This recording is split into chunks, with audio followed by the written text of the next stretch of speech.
नमस्कार दोस्तों, आपका स्वागत है आपके अपने YouTube चैनल अमृत ज्ञान गंगा पर। चलिए शुरू करते हैं आज की बहुत ही ज्ञानवर्धक, रोचक और मनोरंजक प्रस्तुति। ओम नमः शिवाय। तीसरा ज्योतिर्लिंग है श्री महाकालेश्वर ज्योतिर्लिंग। ये परम पवित्र ज्योतिर्लिंग मध्य प्रदेश के उज्जैन नगर में है। पुण्य सलिला क्षिप्रा नदी के तट पर स्थित उज्जैन प्राचीन काल में उज्जैनी के नाम से विख्यात था। इसे अवंतिकापुरी भी कहते थे। ये भारत की परम पवित्र सप्तपुरियों में से एक है। महाभारत, शिव पुराण एवं स्कंद पुराण में महाकाल ज्योतिर्लिंग की महिमा का पूरे विस्तार के साथ वर्णन किया गया है। इस ज्योतिर्लिंग की कथा पुराणों में इस प्रकार वर्णित है।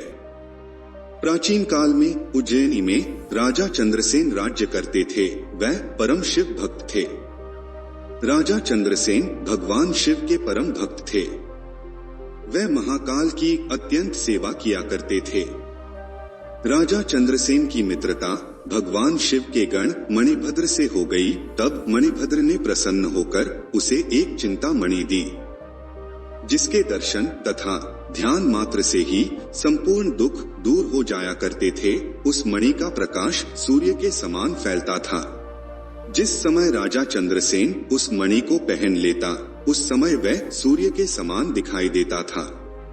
जब दूसरे राज्यों के राजाओं ने उस मणि की ऐसी प्रशंसा सुनी, तो उनके मन में उस मणि को प्राप्त करने की इच्छा पैदा होने लगी। वह अपने मन में ये इच्छा करने लगे कि हम उस मणि को प्राप्त कर ले। इस प्रकार सब राजा उसके शत्रु बन गए। एक दिन सब राजाओं ने इकट्ठे होकर राजा चंद्रसेन के राज्य पर चढ़ाई कर दी। उसकी नगरी को चारों तरफ से घेर लिया। उस दशा में भी राजा चंद्रसेन अत्यंत दृढ़ता पूर्वक महाकाल की सेवा में लगे रहे। उसी समय के दौरान एक दिन श्रीकर नामक एक 5 वर्ष का गोप बालक अपनी माँ के साथ उधर से गुजर रहा था। राजा का शिव पूजन देखकर उसे बहुत विस्मय और कौतूहल हुआ। वह स्वयं उसी प्रकार की सामग्रियों से शिव पूजन करने के लिए लालायित हो उठा। सामग्री का साधन न जुट पाने पर लौटते समय उसने रास्ते से एक पत्थर का टुकड़ा उठा लिया और घर आकर उसी पत्थर को शिव रूप में स्थापित कर पुष्प, चंदन आदि से परम श्रद्धा पूर्वक उसकी पूजा करने लगा। वह श्रीकर नाम का बालक भगवान शिव को प्रणाम करता हुआ आनंद विभोर होकर नृत्य करने लगा। माता भोजन करने के लिए बुलाने आई, किंतु वह पूजा छोड़कर उठने के लिए किसी भी प्रकार तैयार नहीं हुआ। अंत में माता ने झल्लाकर पत्थर का वह टुकड़ा उठाकर दूर फेंक दिया। इससे बहुत ही दुखी होकर वह बालक जोर जोर से भगवान शिव को पुकारता हुआ रोने लगा। रोते रोते अंत में बेहोश होकर वह वहीं गिर पड़ा। बालक की अपने प्रति ये भक्ति और प्रेम देखकर भगवान भोलेनाथ अत्यंत प्रसन्न हो गए। बालक ने जैसे ही होश में आकर अपने नेत्र खोले तो उसने देखा कि उसके सामने एक बहुत ही भव्य और अति विशाल स्वर्ण और रत्नों से बना हुआ मंदिर खड़ा है। उस मंदिर के अंदर एक बहुत ही प्रकाशपूर्ण, भास्वर, तेजस्वी ज्योतिर्लिंग खड़ा है। एक सिंहासन के ऊपर भगवान सदाशिव विराजमान हैं। बालक प्रसन्नता और आनंद से विभोर होकर भगवान शिव की स्तुति करने लगा। फिर वह अपनी माता द्वारा किए गए अपराध की क्षमा मांगते हुए इस प्रकार कहने लगा कि हे प्रभु, मेरी माता अनपढ़ है, आप उस पर क्रोध ना करें। मुझे आपकी पूजा द्वारा जो फल प्राप्त हुआ हो, उसके बदले में मैं केवल ये चाहता हूँ कि आप मेरी माता का अपराध क्षमा कर दें। इस दृश्य को देखने के उपरांत वह बालक संध्या होने पर जब अपने घर को चला, तो उसने देखा कि मार्ग में इंद्रलोक के समान बहुत ही सुंदर नगर बसा हुआ है। उस नगर में सभी भवन स्वर्ण निर्मित है, यानी सोने के बने हुए हैं। उनमें चारों ओर मणि और मुक्ता रत्न आदि जड़े हुए हैं। उन सब भवनों में उसकी माता का भवन सबसे सुंदर है। उस भवन के बीच में एक रत्न जड़ित शैया रखी हुई है, जिसके ऊपर श्वेत वस्त्र बिछे हुए हैं और उसके ऊपर उत्तम वस्त्र और आभूषणों से अलंकृत उसकी माता गोपी शयन कर रही है। उस समय उस गोपी का शरीर अत्यंत सुंदर और प्रकाशवान था। उस बालक ने अपनी माता के पास पहुंचकर उसे नींद से जगाया।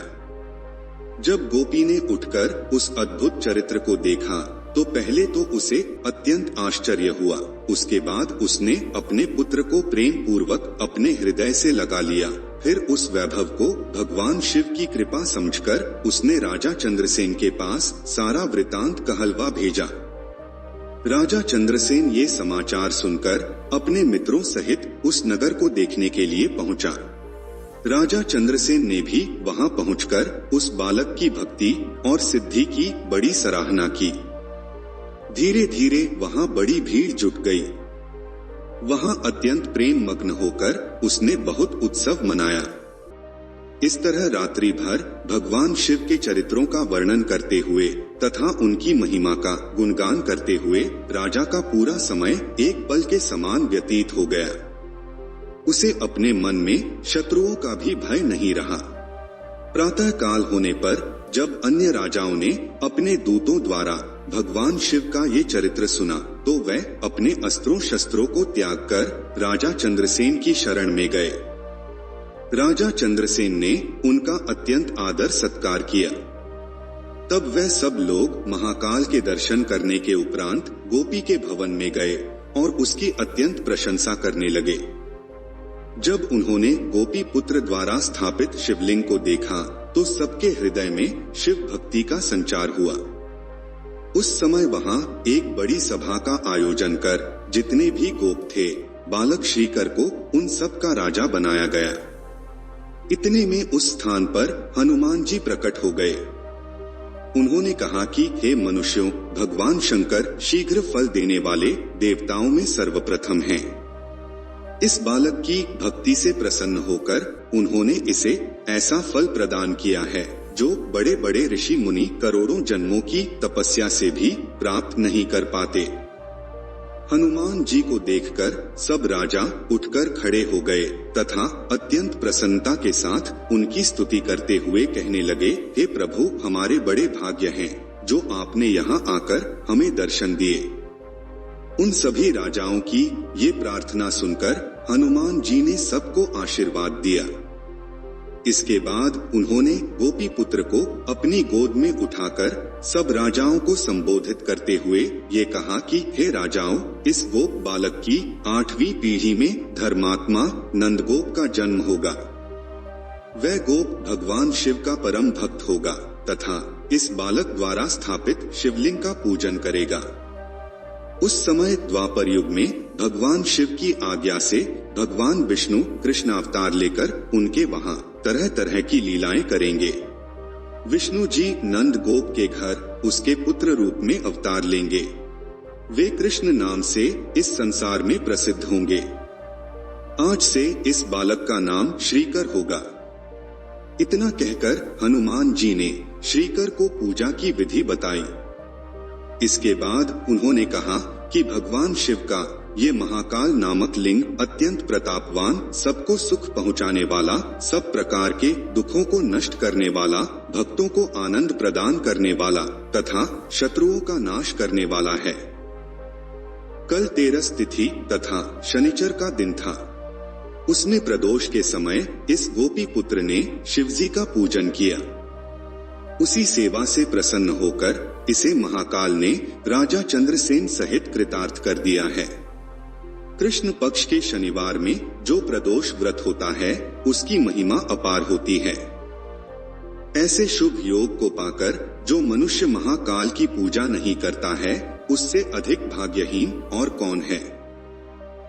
हनुमान जी इतना कहकर राजा चंद्रसेन एवं श्रीकर पर अनुग्रह करके अंतर्ध्यान हो गए। अन्य सभी राजा भी चंद्रसेन और श्रीकर पर अनुग्रह करके चले गए।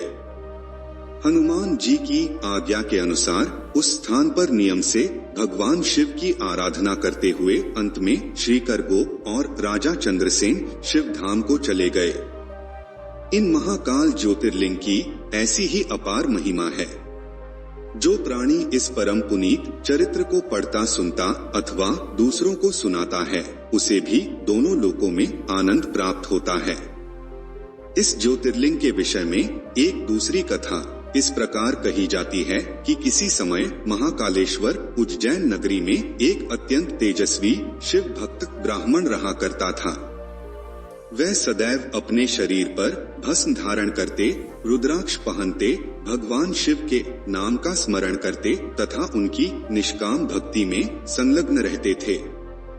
उस ब्राह्मण के 4 पुत्र थे, देवप्रिया, प्रियमेवा, सुकृत तथा धर्मवादी। ये चारों लड़के भी भगवान शिव के भक्त थे। उन्हीं दिनों दूषण नाम का एक बहुत बलवान तथा तीनों लोक को दुख देने वाला असुर उत्पन्न हुआ।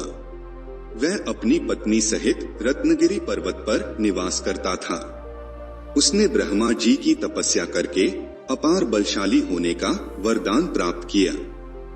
ब्रह्मा जी से वर प्राप्त कर वह बहुत शक्तिशाली हो गया था। उसके अत्याचार से चारों ओर त्राही त्राही मची हुई थी। तदुपरांत उसने अत्यंत अहंकार में भरकर सभी देवताओं को जीत लिया और उसी पर्वत पर रहकर तीनों लोकों पर राज्य करने लगा। उसने सब धर्म मिटा करके अनेक प्रकार के अत्याचार किए। उसके अत्याचारों से परेशान होकर सभी देवता और ऋषि मुनि ब्रह्मा जी के पास आकर कहने लगे कि हे ब्रह्मा जी, आप इस दैत्य से हमारी रक्षा करने का उपाय करें। ब्रह्मा जी ने उन्हें संबोधित करते हुए कहा कि हे देवताओं, मैंने उस असुरराज को वरदान दिया है, मैं उस वरदान का अपकार नहीं करूंगा। इतना कहकर ब्रह्मा जी सब देवताओं और ऋषि मुनियों को साथ में लेकर भगवान शिव के पास जा पहुँचे तथा उन्हें दंडवत स्तुति करने के उपरांत बोले कि हे प्रभु, दूषण नाम का असुर संसार में बहुत उपद्रव मचा रहा है। आप पापियों का विनाश करने के लिए प्रसिद्ध है, इसलिए हम सभी पर कृपा करके अब आप उसका शीघ्र ही संहार कीजिए। उनकी प्रार्थना सुनकर भगवान शिव ने कहा, हे देवताओं, तुम लोग अपने अपने स्थान को लौट जाओ, हम उस दैत्य का नाश कर देंगे। जब वह दैत्य हमारे उज्जैनी निवासी भक्त ब्राह्मण तथा उसके पुत्रों को कष्ट पहुंचाएगा, तब हम उसे मार डालेंगे। भगवान शिव की ये आज्ञा सुनकर सब लोग अपने अपने स्थान को लौट गए। कुछ समय बाद भगवान शिव की माया से दूषण के मन में ये विचार उत्पन्न हुआ कि मुझे शिव भक्तों और देवताओं को दुख पहुंचाना चाहिए।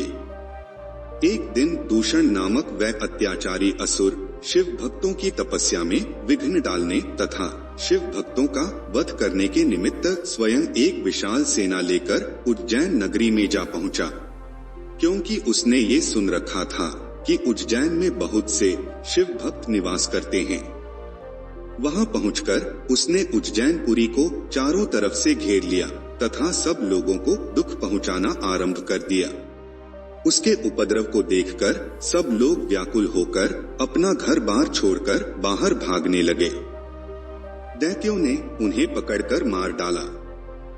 उस दैत्य के उपद्रव का डर होने के बावजूद भी शिवजी के ब्राह्मण भक्त अपने स्थान से डरकर बाहर नहीं निकले, क्योंकि उन्हें ये विश्वास था कि भगवान हमारी रक्षा जरूर करेंगे।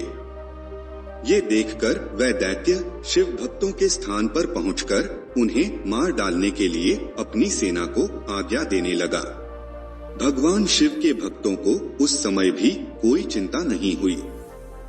तब भगवान शिव ने ये चरित्र किया कि जिस स्थान पर शिव भक्त ब्राह्मण बैठे हुए और पार्थिव पूजन कर रहे थे, उसके चारों ओर की पृथ्वी अचानक ही फूट गई और वहां पर एक भारी गड्ढा हो गया। उस समय पृथ्वी फटने से ऐसा महाभयानक शब्द हुआ जिसको सुनकर तीनों लोग कांप गए। उस दृश्य को देखकर भी दूषण को कोई चिंता नहीं हुई और वह गड्ढे के भीतर घुसकर ब्राह्मणों के पास जा पहुंचा। ब्राह्मणों को कष्ट में पड़ा देखकर प्राणी मात्र का कल्याण करने वाले भगवान शंकर वहां प्रकट हो गए। वह अत्यंत क्रोधित होकर दूषण से इस प्रकार कहने लगे, अरे मूर्ख, हम अपने भक्तों के रक्षक हैं, हम महाकाल हैं, इसलिए उचित यही रहेगा कि तुम अब आगे अपने पाव मत बढ़ाओ। भगवान शिव के मुख से ऐसे शब्द सुनकर वह दैत्य नहीं माना और आगे बढ़ने लगा। उसी समय भगवान शिव ने एक जोर की हुंकार भरी, जिसके कारण वहां पर महाभयानक अग्नि प्रकट हुई। दूषण अपने साथियों सहित उस अग्नि में जलकर भस्म हो गया। उन्होंने एक हुंकार मात्र से उस दारुण अत्याचारी दानव को वहीं जलाकर भस्म कर दिया। उस समय भगवान शिव के दर्शन पाकर वह ब्राह्मण अपने चारों पुत्रों सहित अत्यंत प्रसन्न होकर भगवान शिव की स्तुति करने लगा। देवताओं ने भी आसमान से पुष्प वर्षा की। सब लोग ऊंचे स्वर में भगवान शिव की स्तुति करने लगे। उसके बाद उस ब्राह्मण ने भगवान शिव से प्रार्थना करते हुए कहा कि हे प्रभु, आपने यहाँ पर प्रकट होकर अपने भक्तों को कृतार्थ कर दिया है। अब मेरी ये अभिलाषा है कि आप इसी स्थान पर माँ गिरजा तथा अपने गणों सहित यहीं पर स्थित हो। ये दूषण नाम का दैत्य संसार के लिए काल स्वरूप था और आप उस दैत्य को नष्ट करने वाले महाकाल हैं। आप इसी महाकाल के नाम से संसार में प्रसिद्ध हो और आपकी पूजा करने वाले अपने सभी मनोरथों को प्राप्त किया करें। भगवान शिव ने ब्राह्मण की इस प्रार्थना को स्वीकार कर लिया। वह ब्राह्मण द्वारा स्थापित लिंग मूर्ति में अपने पूर्णांक द्वारा महाकाल नाम से स्थित हुए। भगवान शिव वहां हुंकार सहित प्रकट हुए, इसीलिए उनका नाम महाकाल पड़ गया। इसीलिए इस परम पवित्र ज्योतिर्लिंग को महाकाल के नाम से जाना जाता है। उस समय उस ब्राह्मण, उसके पुत्रों ब्रह्मा जी, विष्णु जी तथा अन्य सब देवताओं एवं ऋषि मुनियों ने महाकाल ज्योतिर्लिंग का पूजन किया। उसके बाद सभी लोग अपने अपने धाम को चले गए। महाकाल का पूजन करने पर संसार में कोई भी वस्तु दुर्लभ नहीं रहती। महाकाल के सेवकों को धन, स्त्री, पुत्र, यश, कीर्ति आदि की प्राप्ति होती है तथा सभी रोग नष्ट होकर आयु बढ़ती है। आशा करते हैं आपको हमारी यह प्रस्तुति पसंद आई होगी। आपको हमारी यह प्रस्तुति कैसी लगी कमेंट करके जरूर बताएं। आपको हमारी यह प्रस्तुति पसंद आई हो तो वीडियो को लाइक करें, चैनल को सब्सक्राइब करें। वीडियो को अंत तक देखने के लिए आपका बहुत बहुत धन्यवाद।